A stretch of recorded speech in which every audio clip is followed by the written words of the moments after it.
more than strength.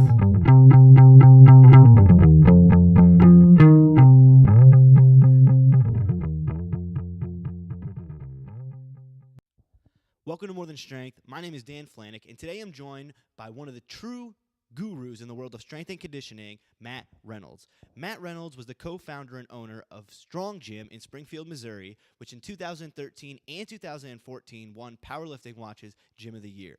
On top of that, he's a starting strength coach and a starting strength staff coach, which means he travels around the world with Mark Ripto and company, teaching beginners how to train with barbells correctly.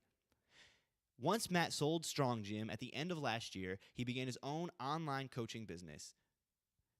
Today we're going to talk with Matt about training, about his life, and then at the end we're going to have a bonus feature of Matt talking a little bit about his guilty pleasure, which is whiskey. So buckle up and get ready for some knowledge bombs. Welcome, Matt. Thank you for coming on to More Than Strength. Really appreciate it. Are you coming to us from Missouri? Yeah, man, I'm in Springfield, Missouri. Thanks for having me on. So we'll get right into it. And the first question I want to ask is how long have you been in the strength and conditioning world, like training, coaching, everything? Sure. When did you start? Yes. That's a good question. Man, I fell in love with strength training in probably early high school. I wouldn't say that I was in the industry in early high school, but a lot like a lot of the other guys, I never really fell into the buying Muscle and Fitness magazine, that kind of stuff. Like I found Arnold Schwarzenegger's Encyclopedia of Modern Bodybuilding, his biography on the education of a bodybuilder, that kind of stuff really kind of appealed to me at an early high school age. So really from 14, 15 years old, I was kind of into that stuff. And then when I kind of converted into the strength world, that would have been in the early 90s, really. In the mid to late 90s, I discovered powerlifting and got into actual strength sports. And so the story I tell when I do a lot of these podcasts is that I was a very painfully average athlete. I wasn't good enough to play sports in college while I was extremely competitive in high school. I needed an out for that competitiveness when I got into college. And intramural sports just wasn't going to fulfill the role for me. And so I discovered powerlifting and started to compete in powerlifting in the late 90s, about 99, at least trained to compete in 1999. I think I did my first competition in 2000, and then started doing decent about 2001. And by 2002 or 2003 had totaled elite in powerlifting, which is kind of the top level certification or the top level, what you can achieve in powerlifting. And so switched my focus up to Strongman in 2005, won my pro card in 2006, actually at the same show that Brian Shaw won his. So the guy who is the current world's strongest man has won it a handful of times. And then started a gym and started Strong Gym in 2008. And, starting Strong Gym, the goal was not to be a great coach, and the idea was not to be a great business. It was really just a place to train. I wanted a place to train. I didn't have a great place to train. We're training in 2-car garages, and where do you do strongman stuff? I mean, you can kind of make do even in the world of powerlifting in kind of your standard Globo gyms as long as they've got a squat rack. But doing stuff like stones and tire flips and yokes and logs, I mean, you've got to have that stuff. And so we started to build that stuff, and I started training out of my garage in 2005. And outgrew my garage in 2005 and moved into a location in 2008, and the gym started growing. So really in 2008 was the time when I started really coaching, was in that kind of that ballpark. And so I'd done some online coaching really from even the early 2000s. I was just attracted to reading. I was attracted to, I was talking to one of my clients the other day about this, was the time where the internet started to explode, right? Where there basically wasn't an internet in the mid 90s. And by the early 2000s, the internet had exploded, and I was smack in the middle of that world. I mean, I was an early college kid. And so that world of Napster and Morpheus and where everybody was downloading music for the first time ever for free, and we couldn't believe it. I mean, that was right at the peak of my college years. And so that I was really exposed to that world. And so because I was exposed to that world, I had this plethora of information at my fingertips. I met guys like Glenn Penlay and guys like Mark Ripito and guys like Louis Simmons and Dave Tate online. And I created relationships with them online. As kind of odd as it seemed at the time. I mean, I can remember staying up till the middle of the night having having instant message chats on Yahoo with guys like Glenn Penley and Dave Tate and some of these big time powerlifters. But it was just kind of it was a new world at that time. And so for me, up to that point, like the only thing I could read was I would go get these books by, Romanov and Tudor Bompa and those guys, like in the basement of the university library. That's all I had. And all of a sudden, these guys started coming out. Zasiorski came out with the Science and Practice of Strength Training in the late 90s. It got translated into English. Bud Chernega started to translate the old Soviet sports reviews, which it was kind of like the Soviet version of Strength and Health. And man, I just soaked that stuff up. I was just like this never-ending thirst for knowledge. And so that was really what turned me towards the strength world as opposed to kind of the bodybuilding world. So you've been a student of the strength and conditioning world, is it fair to say, since the mid-90s? Yeah, so for probably 20 years, going on 20 years now, it's probably pretty close. And you had stated before, like you said, that you total elite in powerlifting and won your pro card as a strongman. And we could talk programming and that kind of stuff all day, which there's plenty of things out there that do that. I'd like to find out more about what you think that training, because I know you love training, like you enjoy it. It's just part of your life, everyday life. What do you think it has taught you outside of the weight room? Do you feel like there's been lessons? Sure. Oh, tremendous. I mean, that's the thing. I have a hard time sympathizing with people who say, like, I really hate to train. I like to go do the competitions. That's just what I'm meant to do. It's that I love to practice, man. I just that's the deal. I liked practicing high school sports.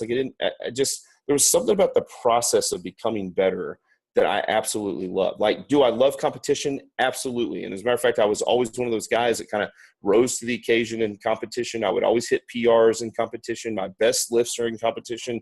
But the reality is there's something about the atmosphere of training with a bunch of guys who are trying to get themselves better, good training partners, digging in deep, when it's, here this time of year, it's middle of the summer, it's hot as can be. Nobody wants to train their garage, but you do it. You train in your garage, you're flipping tires outside in the front yard and it's 105 degrees outside, or in the wintertime, you're doing farmer's walks and yoke carries in the snow. There's something about that I just love, because there's this refining process to that. Right. And so, we don't have to teach people to be lazy. Like, people are lazy automatically. Like, when I've got two little girls, and I don't have to teach them how to be lazy. I have to teach them how to work hard.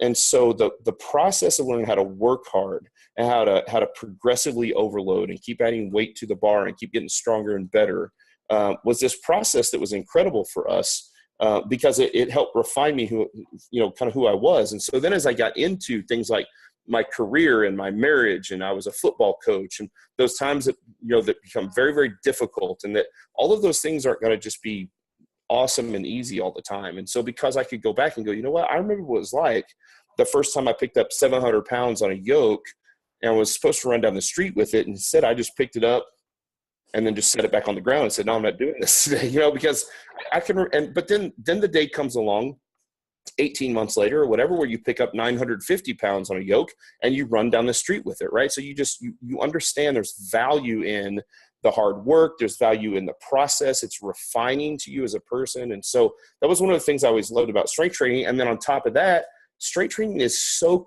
quantifiable. I mean, you can always go back and go, look, if I squatted 425 for a set of 5 this week, and I could only squat 405 or 415 a week or two ago, I'm better today. Right. And I think it's really hard to do. Like, it's hard to play ping pong and actually quantifiably say I'm a better ping pong player 2 weeks later than you were, 2 weeks ago. And so that's one of the things I've always been drawn to in strength training, is that it's so quantifiably evident if you're making progress or not. So I love it. Yeah. It's funny because one of my clients told me, because same kind of thing, like we talked about this before, it's a physical strength builder. It's also just like a mental confidence or mental fortitude builder as well. And the way I kind of think of it is like, it's a tool we use, kind of like a sensei uses karate. It's really not about fighting, even though it's about fighting. It's kind of the things that you learn behind that. So diving a little bit deeper into your personal life, what do you think strength training has done for you as a husband and a father? Because I mean, you kind of hit on it a little bit, but do you think that's made you better as both a husband and a father? Yeah, sure. I mean, for sure. So, and that really, those are two, believe it or not, those are actually two very different kind of genres that you get into.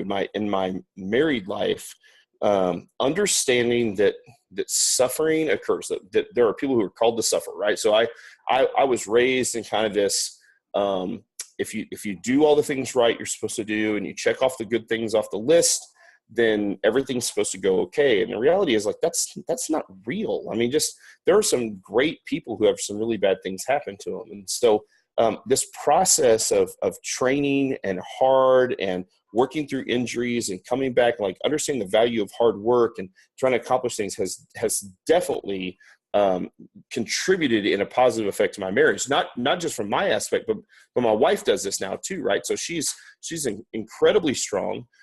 She deadlifts almost 400 pounds. She squats over 300 pounds. She benches over 200 pounds. She's a totally normal looking lady. Like, you'd never know looking at her that she's really into this thing. She's not like a big jack looking girl, just a totally normal looking soccer mom. She does this stuff, but because she's also gone through it, then, like, for us, when we come through struggles and these things that we have to work through, we understand what it feels like to work through something that's really hard. And working through something really hard, there's value in the work itself. Like, even in the end, if it doesn't end up perfect, right, you understand that there's value in the work.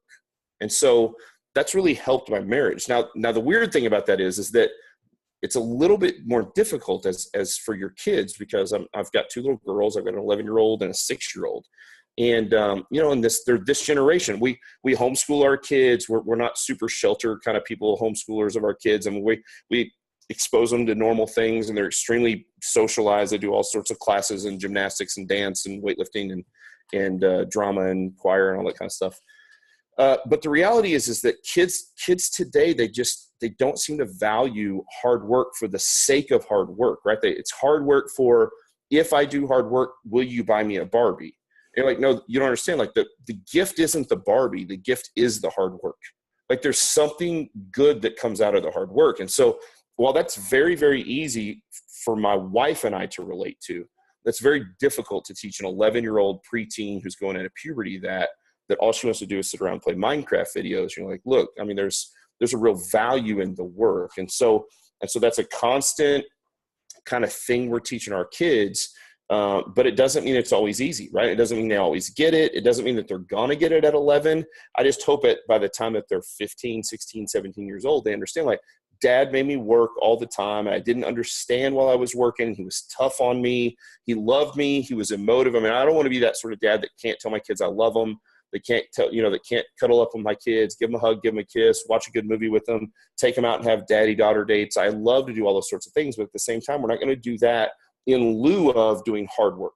Like, hard work refines you and makes you a better person. And what we're seeing, and I saw this after 10 years of being a junior high public school teacher, it was kind of in my early life, was the degradation of that group of kids over a decade. I mean, the kids that had even older brothers and sisters that were 5 and 6 years older than them, their work ethic was so much better.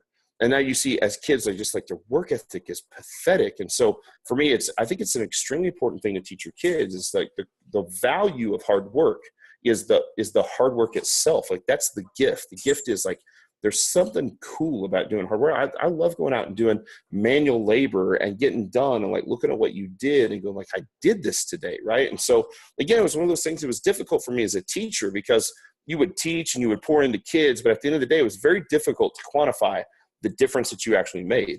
And there's something about going out and, like, cutting down underbrush in the woods back behind the house, where you get done, you go, like, I did this. I can remember what it looked like 8 hours ago, and it doesn't look like that now. Right. And so there's value in that. So I hope to pass that on to my kids for sure. Yeah. And you do that, like, both through your words and then just. Oh, I lost you. Hang on a second. You good? Hang on. Yeah, you're good. All right. Go ahead. So I was just saying that, like, you do that, like, you teach them that verbally, but I feel like, I mean, when I came to visit you, you have, like, the gym in your house, like, your kids actively, like, it's like training time. Mom and dad go in and, like, they just work hard. So I feel like they actually get to see it happening too. It's not just telling them Sure. what they're actually living it too. Yeah. I mean, I don't think it's not going to work if you don't model it. Right. So, like, at some point you can tell your kids when they're 3 years old and 4 years old and 5 years old and 6 years old, this is what you're supposed to do. You're supposed to keep your room clean. You're supposed to make us happy. But at some level, they're going to call bullshit on that. They're going to be like, look, that's not you're not doing that, right? Like you're living off the government, you're not working, you're, like whatever. And so for us, like, I don't ever want, as a matter of fact, it's really one of my biggest fears is for somebody to go like, you were kind of lazy today. Right. And so I have about a lazy day about 3 or 4 times a year. And it usually comes after, a 105-hour work week. And I go, you know what, I'm just shutting stuff down and I'm going to watch Netflix for the next 8 hours and chill. The problem is that's never fulfilling. I get done with 8 hours of Netflix and I go like, I feel guilty. Like I'm like, I wasted my day. I didn't need to work 9 hours a day. I could have worked 2 hours a day and still been fine, but I didn't do anything. And I wasted, I didn't spend good quality time with family. I just did Netflix and chill. Like there's no value in that. So yeah, I think modeling that is huge. I think modeling that fact that, we take care of our things, we pick up around the house, we train no matter whether we want to train or not. Like there's lots of times where training is like, oh, I feel beat up and it's hot and it's 100 degrees outside, but we're going to go train anyway because we know it makes us better, right? Or like, hey, I would really rather go buy food and I'd rather go get Chinese food. But we're like in a CSA and they deliver fresh veggies to us every week. And we're like, we're not going to do that because we're going to fire up the grill. We're going to grill good meat, have good veggies, and we're going to feel better from it. Like this is valuable quality family time. And so yeah, and really all of those things are really a direct kind of descendant from the work we've learned in the weight room. I mean, that refining process of what we've learned through physical strength. So along with being able to impact your kids, I think the coolest part for me about being a coach is, I mean, I love the teaching aspect of it, but the fact that you can impact more than, more people's lives. And like for you specifically, I mean, being like having your online coaching business as well as your in-person coaching too, like you can really impact more people than you ever could have. And I think I was listening to a podcast, it was Barbell Business with Mike Bledsoe, and he was saying that it's almost selfish not to expand. And like for example, like you teach, like you're the trainer of the trainers, and you also have getting into the hundreds of people in your online business. And so are there any really unique stories in training other people that you've seen, whether it's, like you said, confidence, mental fortitude, or what strength has done for people that you wouldn't normally think use barbells to train? Yeah, sure. I mean, I've got tons of stories. The first one that jumps to my mind that I'll start early. So when probably about 5 years ago, I was training a lady who was a kettlebell instructor. She may listen. She was an awesome lady, awesome client. She was a kettlebell instructor. She was, I think it's okay that I say this. She kind of gone through early menopause. So she had a lot of she's very pear-shaped, fat deposits on her hips. She had a very thin upper body, very thin face, very, all that. And then got to her waist, she had a wide waist, wide hips, wide rear end, and she knew it, like it wasn't. And she had a lot of body image issues for sure. And she was a kettlebell instructor, right? And she had done that for years, and she was a very good kettlebell instructor. And so she hired me because she wanted to learn starting strength. She wanted to learn like the basic barbell methods. And actually she was a trainer at a gym that was just about 2 blocks down the road from the gym I owned at the time. And so I had her come in and we started training, and I put her on the kind of basic barbell program, and man, she started getting strong. And I can remember I didn't have her very long. I probably had her for about 2 months at this point, maybe 2 months, maybe 6 weeks, enough that I knew her enough, but not enough that I like really knew her. And she had to deadlift 185 for a set of 5. That was her heavy set of 5 that day. And she pulled 185 for 2 reps, easy. First 2 reps was easy. And on the 3rd rep, she stopped mid-shin and set it down. And it was the first time since I'd been coaching her where I basically yelled at her. I said, no, finish the set. I know you've got this. Finish the set. I can see it. You've got it. It's not hard, right? And as I'm kind of yelling that at her, I can see her lips start to quiver. The bottom lip starts quivering, and the tears well up in her eyes. And I think, oh my God, I want to get fired. I've crossed the line, and she pulled it. She pulled it for a 3rd, then she pulled it for a 4th, and she pulled it for a 5th. And she set it down. And I mean, and just the tears, just the waterworks opened up, and she didn't cry out audibly out loud or anything. She just very politely just excused herself and went straight back to the women's locker room. And she was back there for 5 or 6 minutes. And I was like, oh God, it's going to be difficult. And, but the funny thing was she came back in and she said, I said, hey, I'm really sorry I didn't mean to overstep my boundaries. And she said, no, she said, I got in the middle of that set and everybody that's always told me my whole life that I was never going to be good enough, that I was never going to be strong enough, that I was never going to be accomplished. I was never going to accomplish the stuff that I wanted to accomplish. Like all of that started welling up in my brain and I could hear their voices from like junior high and high school telling me like just all that stuff, that deep rooted scars. And she said, and I just decided to quit and you didn't let me quit. And I finished the set. It was the best thing that ever happened to her. She came up after that. She gave me a hug. She was still crying and she left tears on my shirt. And her training changed dramatically that day. Like from that day forward, she would do anything I asked. She got way stronger. I mean, she ended up pulling like 240 for a set of 5. And I'm talking about, this is a lady who's like in her upper 40s, you know. I mean, we're not talking about some 22-year-old chick. And so it just totally changed her life. I mean, it's just, people don't understand that like the value that physical strength has on the rest of the body. And I think, you know, you and I have talked about this a little bit before. One of my business partners a couple of years ago, William McNeely, wrote a book called Strong-Willed.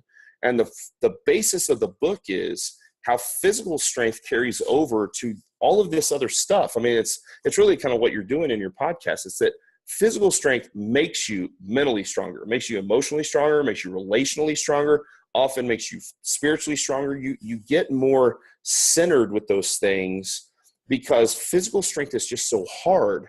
And you learn so much about yourself when you're called to do something harder than you've ever had to do, right? And so that's the first one that comes to mind. And, you know, since then, it's kind of funny. As I've kind of gained in popularity in the fitness world, I get a little more of my pick of clients. And most people might be surprised. Like I try to pick the weirdos. I mean, I like picking weirdos. And so, you know, I've got a lady who's almost 81. I've worked with her for about a year and a half. She's a great lady, Sybil. I've talked about her before. She's the organist. She plays like one of those $1 million pipe organs at her Methodist church every Sunday for the last 19 years. She has never walked into a gym in her entire life until she started training with me. And she has double hip replacements, 1 knee replacement. She's had an 1.5 inch cut off of one of her Achilles tendons. Her sacroiliac joints fused together. The vast majority of her vertebrae are fused together. I mean, she's a disaster, right? And she came in and she said, what do you think we should do? And I said, well, we're going to squat and we're going to deadlift and we're going to bench press and we're going to press. That's what we're going to do.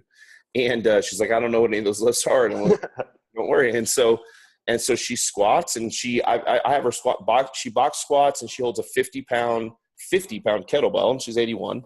Last week she deadlifted 120 for a set of 6, 120 for a set of 6. And she's 81 years old, right? I mean, you got to understand her, almost 81 years old. And so like, that's great. I mean, that's incredible. You know, she's a widow. Her husband's been dead for like 5 or 6 years. Her family lives in the Pacific Northwest. She lives in a real nice house here in town. But what do you, I mean, you know, when she first hired me, she's like, look, I really struggle with sitting down on the toilet and getting back up. I really struggle with getting into my car to drive. And she's like, mentally, she's insanely sharp. She's incredibly sharp. She's got good eyesight, good mental fortitude, incredible communicator, but physically she's just broken. And so the 1.5 years that I've worked with her, it's just totally changed her life. You know, I really think that had she not come and started training with me, that her kids would be coming back at Christmas this year talking about putting her in a nursing home. But now she's totally fine. She goes, she hadn't been up her stairs. She had a nice house with a second story. She hadn't been up her stairs in like 1.5 years. And now to come to my house, she has to come down my stairs to get into my gym and back up my stairs. So she goes up and down her stairs all the time. You know, she's like, her big deal is now she's got one of those big, like 2-person jetted tubs in her master bath. And she's like, I haven't even been in that thing since my husband died 7 years ago. She's like, that's my next big goal is I want to get down into the bathtub so I can take a jetted tub. So like, that's awesome. You know, I've got a guy had polio, got polio when he was like 5 years old. The guy, comes from rural Missouri where people weren't getting polio vaccinations yet back in the 50s. And he's I think he's 63 and he got polio. Actually, he had 2 other brothers who all got polio. He completely lost the use of his left arm, left shoulder, left pec, left lat. So like nothing, basically nothing. There's no movement at all in the arm. The arm is underdeveloped. It looks like a child's arm. And it just basically swings. And he's learned really well. You know, he wears jackets and he tucks that arm into the pocket of the jacket. And a lot of times you wouldn't even know. You'd have to watch him for a while to know. But he has zero use. And of course, when he first hired me, I said, "What use do you have of your arm? Let's talk about it. Can we do anything? Do you have use of your pec?" And I think a lot of personal trainers, a lot of coaches would have shied away from that sort of question. And so I just want to know what we can do because I want to get the guy as strong as we can. And so the answer was he can't do anything with it. So he does one arm. He does safety squat bar squats with one arm because that's the easier way to hang on to the barbell with one hand. He does one arm sumo deadlifts. He sumo deadlift 235 pounds, and the guy's 63 and has one arm. I mean, that's a pretty good one arm deadlift, so that and you're talking about totally normal. Guy's had an ACL tear. He's had a knee replacement. 63, college professor, accountant. And so it's kind of funny. When I first got into training, and you and I have talked about this a lot with your background in Division I sports, man, training Division I athletes is so fun because they're just a bunch of freaks, right? You got a bunch of 18 to 21-year-old genetic freaks. You can literally do anything with them. And they get stronger and they get faster and they jump higher and they're freaks and they make you look like an incredible coach. But the reality is you don't really know if you are an incredible coach. Because that's the type of person. I mean, how do you know if all you do is deal with like great athletes? But when you deal with 81-year-old ladies that have like 5 joint replacements, and you deal with dudes with polio, and my dad has been diagnosed with Parkinson's disease. I actually think he's got something called Lewy body dementia, which is a similar sort of thing, like kind of Parkinson's and Lewy body and Alzheimer's are all in the same realm.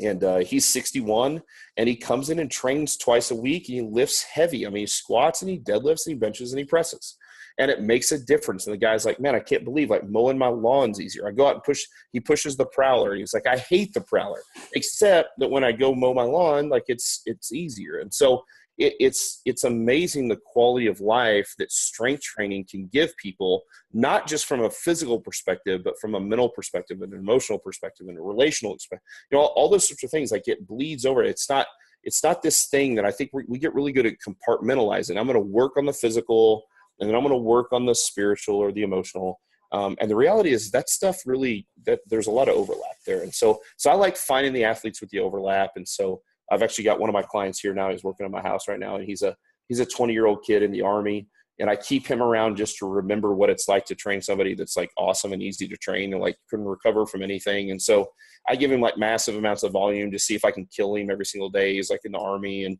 he just like recovers from anything. And so, but other than this one kid, everybody I train are these people who are kind of these physical anomalies because I want to watch it make them better, not just physically, but mentally, emotionally, spiritually, relationally. Yeah, I think that illustrates really well. I think a lot of times, like when I introduce myself to people and tell them what I do, I'm a strength coach, they get this image in their head of kind of like a meathead kind of thing. But you telling those stories, I think it illustrates really well what strength coaches really can do for people. Sure. That's one of those things too. Think about this. So sometimes I think that when we look the way we do, and I'm like, for people that don't know, I'm a 290-pound power lifter. I'm not a big fat guy, but I'm a big muscular dude. There's certainly people out there bigger than me, with a lot of big numbers. And so I look like I really look like a meathead. So when I say I'm a strength coach and they look at me, they're like, "Well, this guy's right." And you probably don't get the idiot stuff as much. But same sort of thing. You say you're a strength coach, they think like, it's a dude that works with athletes. This is not. And so there are times where I actually think that helps us because then when we speak, if you're eloquent and educated, and we both have master's degrees, we both have CSCS certifications, we both have our starting strength certifications. You've kind of got everything in that world that you could possibly get. It's be hard to get add more stuff to our name there. When people start finding that stuff out about you, like, wow, this guy is like, he's actually smart. Like he can talk and he can write and he can speak and he can communicate. And so it's one of those deals where I think if you hired somebody and you were like, "Hey, I'm a motivational speaker," And then you started talking to them, you could only get, you're only going to let them down at that point because it's very high standard for how you should talk. But if you're like, hey, I'm a 295-pound power lifter who's a strength coach, you're like, well, this guy's going to be a dumbass. And then you start to talk and they're like, oh, this guy's actually really he's really nice. He's really eloquent. He actually knows his stuff. And he's read all these books. And so I actually think it helps me in some level in the business world there. So, yeah, and the thing is in the online business too, like I've got about 150 clients now in online business. That's kind of my main thing that I do. And the reality is that I have just been, for whatever reason, 35 to 55-year-old men are the guys that hire me. That's my primary demographic. I've got about 90% men. As a matter of fact, I would say close to probably 85% of my demographic of the 150 clients I have are in that demographic, 35 to 50-year-old business professional, totally normal guys, not competitive lifters.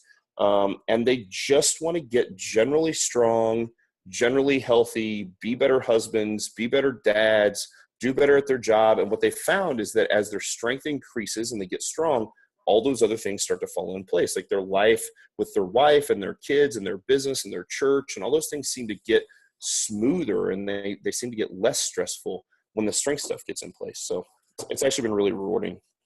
That's I never looked at it like that in terms of how you surprise people versus like not judging a book by a cover and all of a sudden, Sure, like you said, you could talk in the way you do and teach the way you do. I really appreciate you coming on here. And I think that people are going to get a lot out of this. Yeah, no problem, man. If they want to find you, where can they go? So I'm really easy. So I'm reynoldsstrong.com online. I'm Reynolds Strong on everything. It's social media. So I'm Reynolds Strong on Facebook, Reynolds Strong Twitter, Reynolds Strong Instagram, all that kind of stuff. Reynolds Strong Twitter. Anything that you ever want to find is Reynolds Strong. And the easiest thing to do is reynoldsstrong.com. Email me, reynoldsstrong@gmail.com. Again, I do online coaching. I try to provide really good online services for my clients. I try to get away from that cookie cutter programming type stuff. And then the big thing is this, not just me, like Dan, you do some work for the site as well. I have good starting strength coaches that will watch, usually me, I watch at least 2/3 of your video, but other coaches will watch every video from every workout that you do and will break down that video. And so for the price, you're not going to find that sort of service. I mean, starting strength coaches have the reputation for being the best form coaches in the world. And so if you hire me as an online coach, you have an opportunity to have a starting strength coach's eyes will be on you for every single heavy set that you do of the barbell lifts for the entire time that I program for you. And we do nutrition and programming and all that kind of stuff too. The program is never cookie cutter. It's always, specific and tailored to your needs. And so I love it. We've got a great community. I do everything through a great app called Fitbot. It's a excellent software system that sends all your programming to your phone as well as to your mobile, to your computer. And then we also have a private forum that is only available for my paying clients. We've got a great little community there. People ask questions and we develop, fun times. We do training days together all over the United States. And so it's a blast. So yeah, Reynolds Strong for anything you want to find out about me. Real quick, what's the experience level, like the range of experience level in the people that you coach online? Yeah, that's a good question. 90% of the people that hire me are absolute total beginners. I mean, never touched a barbell. They have no idea what to do. 90%, right? And then the other 10% are all over the boards from intermediates to advanced. And I like that. Again, advanced athletes are fun, but advanced athletes don't have a lot of money. They don't tend to hire a lot of coaches. They tend to think they know what they're doing.